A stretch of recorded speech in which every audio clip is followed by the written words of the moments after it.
Welcome to Prison Professors. I am Michael Santos, and today I'm going to continue reading from this book, Prison, My 8,344th Day. It's a typical day in an ongoing journey, and we're reading this book specifically for people in jail and prison.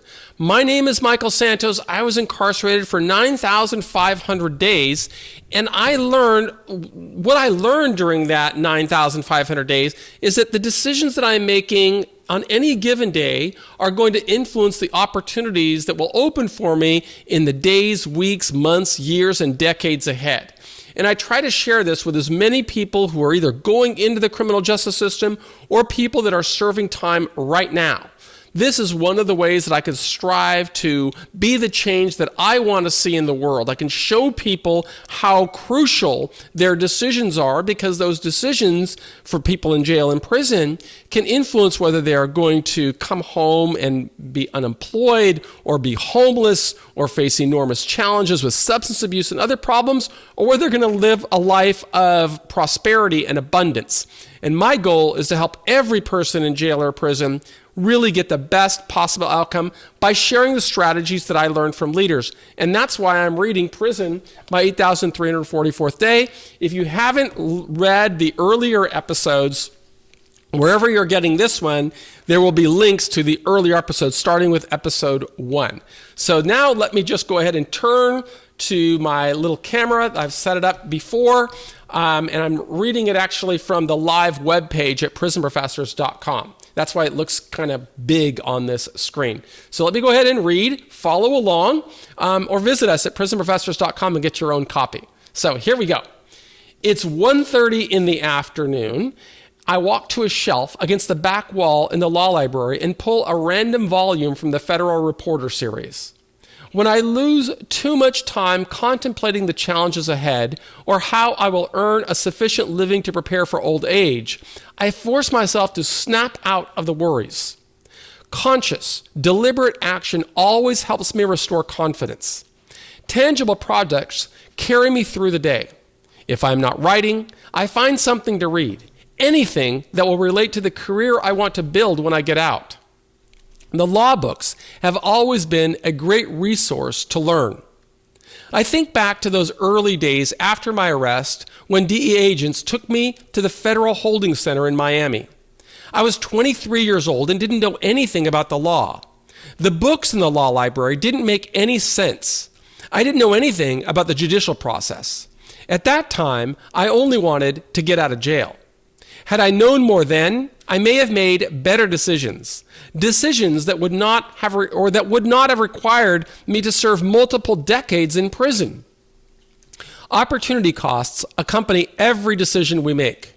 Regrettably, I didn't get the whole meaning of that message until after my judge slammed me with a 45-year sentence. By reading the law books, I learned more about the judicial system. We have 53 different criminal justice systems in the United States. Every state has its criminal code. The military has a criminal code. The District of Columbia has a criminal code. And we have the federal system. I became familiar with the federal system because that's where I served my time.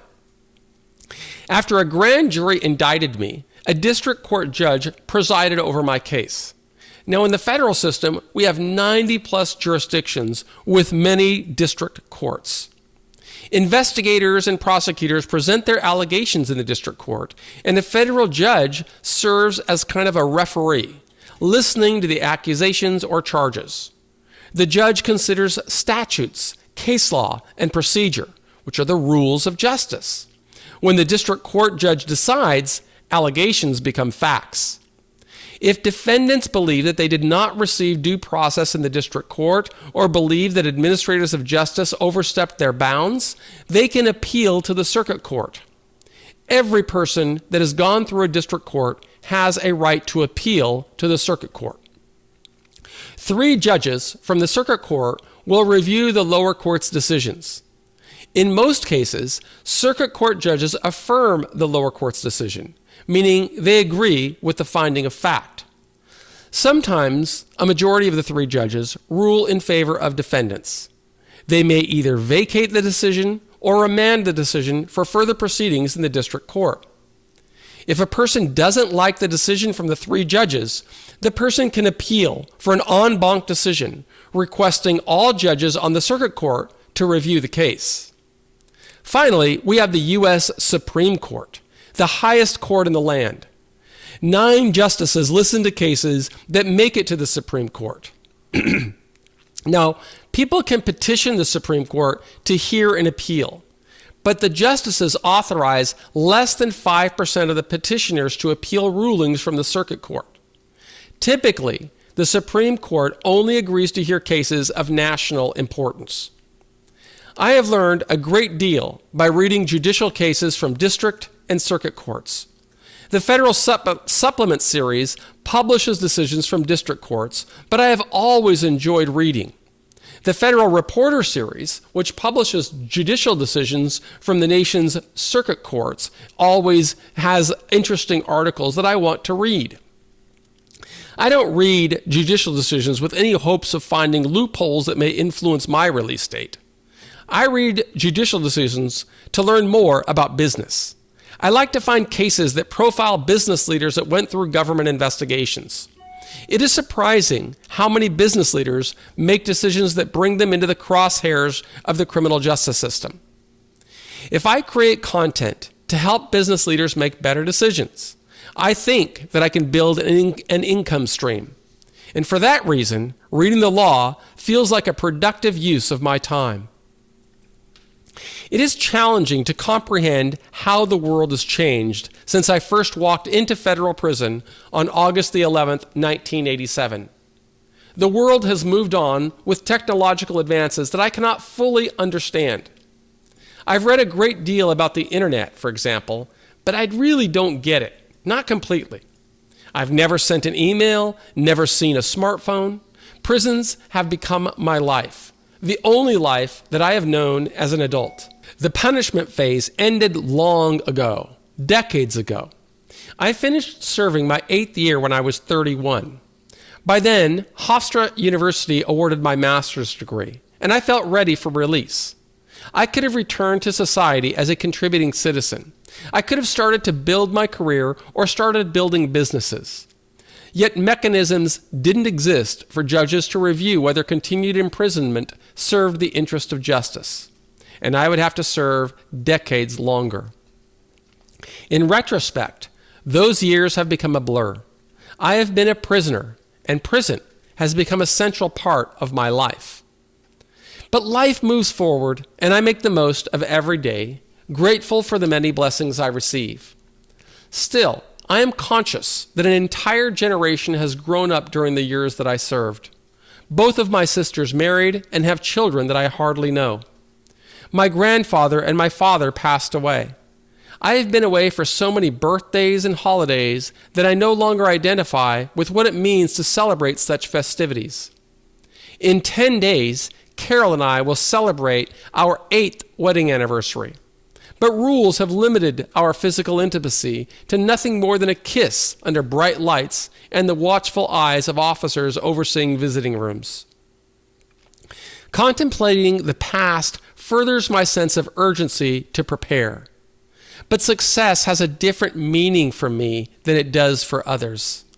Success means that I never return to confinement. It means that I live a contributing life.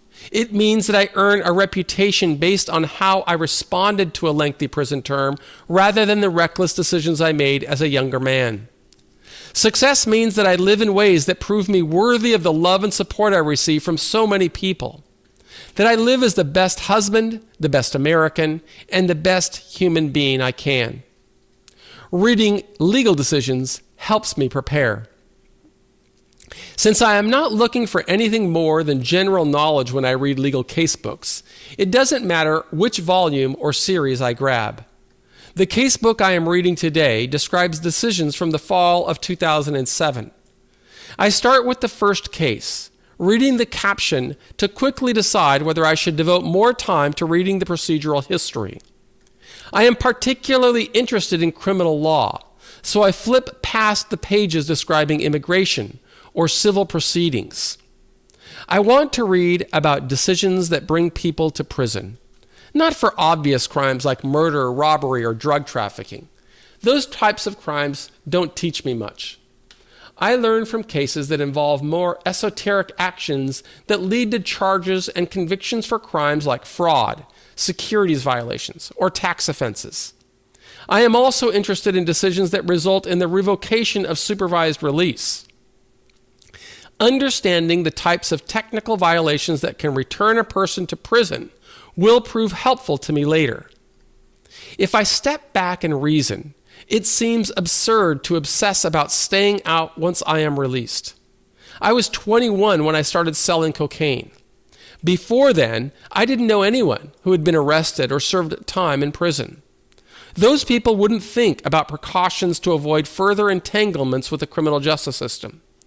Most people live without the anxieties that I expect to shadow the rest of my life. Perceptions may change when I return to society. For now, thoughts about preparations and precautions consume me. I want to avoid any future altercations with law enforcement. Although others may disagree, I am convinced that my preoccupation with the steps I must take to prepare for reentry are valid. I don't know a single person serving time in prison who thinks he will face further problems with the law after release. Yet countless men serve time alongside me who describe going through the system on multiple occasions. Those who adhere to a criminal lifestyle can easily connect the dots on how their decisions and their associates led them into further problems with the law. But I have met many well-educated people who led professional careers, finished a prison term, returned to society, and then months or years later found themselves in the clutches of the criminal justice system again. It is my responsibility to know the risks and to ensure that I live in such a transparent way that the web of this system never traps me again. Other people may not feel the need to consider such risks, but I do. Reading through judicial decisions confirms that judges will not tolerate those who violate conditions of supervised release, even if the person doesn't commit new criminal actions.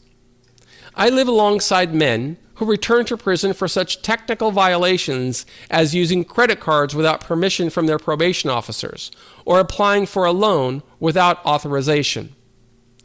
Others return to prison because they traveled outside of their districts without permission, or for maintaining residences that the probation officers didn't authorize.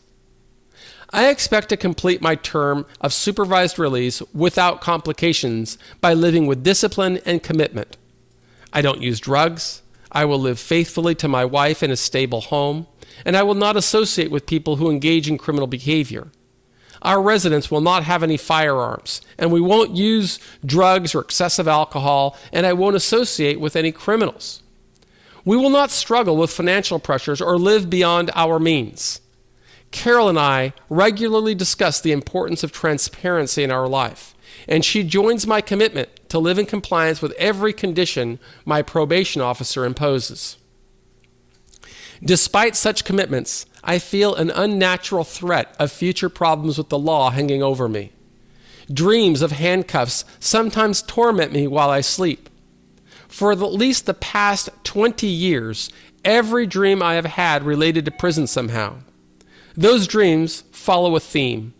Either I am flying away, wondering how I'm going to return without anyone noticing, or I'm shopping for items that I crave, but I'm wondering how am I going to get them back into the prison with me. I'm trying to convince someone I'm not a criminal. Now, the worst dreams are those with law enforcement officers interrogating me and them not believing me. Now it's 1:52 in the afternoon. Since my work assignment begins in 8 minutes, I push the chair back, stand, and return to the casebook to the shelf in the law library. A dozen people read or study quietly here, each of us in our own world. I grab a stack of white typing paper to bring back with me, and I head toward the door. Where are you going? That's a question I hear, and it stops me in mid-step. I pause to look at the library clerk. He's relatively new at Taft Camp, and we have never spoken before. You can't take that typing paper, he tells me. Why's that? I'm annoyed by people in prison who take on the role of staff. He tells me the typing paper is only for legal work. Who are you, the typing police? I ask. No, I'm the librarian, he says, and points to a sign on the wall warning that typewriters are only for legal work. Well, I'm not using a typewriter, I tell him. I'm taking typing paper. He continues to object, telling me that we're only supposed to use paper for typing legal work, and says the rules are the rules. The inmate shakes his head as I walk out. Now I'm upset by interferences from people serving time alongside me. I have much to learn from my friend Bali, who is a portrait of humility. I shake off the frustration. Men like the person working as a librarian live in denial. They are determined to show others that they are not criminals, like everyone else in the camp. In their view, unlike others, they don't belong in prison. But the time I have served has kept me close to every type of prisoner. By learning how to read them, I have navigated my way around problems. In high security, I showered in open rooms with murderers and rapists. I ate meals at tables beside gang members and other thugs in medium and low security facilities. In camps, I am with numerous people who feel as if they have lessons to teach on the principles of good conduct. But today, I'm not inclined to listen. With my stack of typing paper, I'll be ready to write when I wake up to start my work at 1 o'clock tomorrow morning. I am fortunate to have a job assignment that suits me. I work as an orderly in the housing unit, and my job is to tidy 2 rooms, both the size of a bedroom. One is a room where men come together to watch Spanish television stations, and the other is the adjacent quiet room where I spend so much time writing every day. My job is ideal. Writing requires time, concentration, and solitude. Not all jobs would give me the liberty to set my schedule, and some would require me to work in distracting conditions. The more time I can spend alone, the better off I feel here. Now, as I have done with all of the other chapters, I'm going to close this one by asking a couple of questions that I would like people in prison to consider. First question. In what ways would an understanding of the law influence your prospects for success upon release? Number 2, how does your job assignment open or limit opportunities in your preparations for success? And number 3, what steps are you taking to comprehend how the world is changing or evolving while serving your sentence? Now, in this chapter, I gave examples of how I am using these different aspects of preparation, right? I read the law books because by reading the law books, I would be able to kind of catch up with society. I would be able to learn what brings non-criminogenic people into the criminal justice system. You see, in the camp is filled with white-collar people, and many of them, like a librarian, they don't even see themselves as being a criminal. And maybe they're not a criminal. Maybe they made a bad decision. In this era of big government, there are all types of investigations that bring people in. But I foresee the more I learn, I used to foresee that the more I learn about business and the law, the better I would be able to create my own income streams, my own business when I got out. And that's what I'm hoping that people in jail or prison do today. You start thinking about what can you do, what seeds can you sow that will put you into a position for success. Now, in our coursework at Prison Professors, we offer a lot of content suggesting that you should really focus on developing your vocabulary, your writing skills, your thinking skills, because all of that will relate to more opportunities when you come home. And I never ask anybody to do anything that I didn't do while I was in prison and that I'm not still doing today. So I just want to share this message with you. I hope that you will look or read or go through all of our courses that we offer through Prison Professors. They should be free in your institution. You can always download them or have your family members visit us at prisonprofessors.com and get them for free. You can, if you're watching this outside, we ask that you subscribe to us on YouTube or on iTunes or wherever you're getting this information and ask questions, engage. Let us know how we can help you better.